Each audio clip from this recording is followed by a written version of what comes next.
പുതിയൊരു വീഡിയോയിലേക്ക് സ്വാഗതം.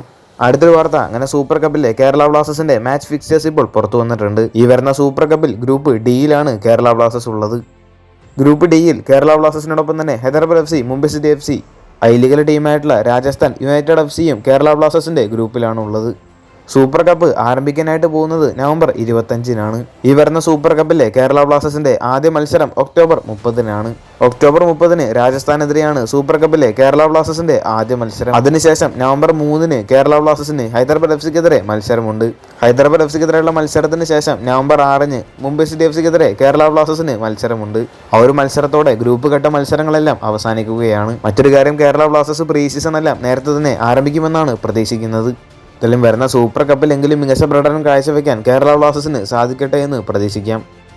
മറ്റൊരു കാര്യം, ബ്ലാസ്റ്റേഴ്സ് ആരാധകരുടെ സംശയമായിരുന്നു സൂപ്പർ കപ്പിൽ കേരള ബ്ലാസ്റ്റേഴ്സിന്റെ വിദേശ താരങ്ങൾ കളിക്കുമോ എന്നുള്ളത്. നിലവിലിപ്പോൾ കേരള ബ്ലാസ്റ്റേഴ്സ് ടീമിൽ 3 വിദേശ താരങ്ങൾ മാത്രമാണ് ബാക്കിയുള്ളത്. അഡ്രിയൻ ലൂണ, നോവ സദാവി, ഡുസൻ ലഗാറ്റോർ എന്നീ 3 വിദേശ താരങ്ങളാണ് കേരള ബ്ലാസ്റ്റേഴ്സ് ടീമിലുള്ളത്. നിലവിലിപ്പോൾ അറിയാൻ സാധിച്ചിട്ടുള്ളത് വിദേശ താരങ്ങളോട് കൂടിയായിരിക്കും കേരള ബ്ലാസ്റ്റേഴ്സ് വരുന്ന സൂപ്പർ കപ്പിൽ പങ്കെടുത്തേക്കുക. എന്തായാലും കേരള ബ്ലാസ്റ്റേഴ്സിന്റെ 3 വിദേശ താരങ്ങളും സൂപ്പർ കപ്പിൽ കളിച്ചേക്കും. ഇനി അവശേഷിക്കുന്ന 3 വിദേശ താരങ്ങളുടെ സൈനിങ് സൂപ്പർ കപ്പിന് മുൻപ് തന്നെ പൂർത്തീകരിക്കുമോ എന്നുള്ള കാര്യത്തിൽ സംശയമുണ്ട്. ഇനി 3 വിദേശ താരങ്ങളെ കൂടി കേരള ബ്ലാസ്റ്റേഴ്സിന് സൈൻ ചെയ്യേണ്ടതുണ്ട്. എന്നാൽ ആ 3 വിദേശ താരങ്ങളുടെ സൈനിങ്ങും സൂപ്പർ കപ്പിന് മുൻപ് തന്നെ നടത്താൻ ചാൻസ് വളരെ കുറവാണ്. പക്ഷേ സൂപ്പർ കപ്പ് ആരംഭിക്കുന്നതിന് മുൻപ് തന്നെ കുറഞ്ഞത് കേരള ബ്ലാസ്റ്റേഴ്സ് ഒരു വിദേശ സൈനിങ്ങും 2 ഇന്ത്യൻ സൈനിങ്ങും പൂർത്തീകരിക്കുമെന്നാണ് പ്രതീക്ഷിക്കുന്നത്.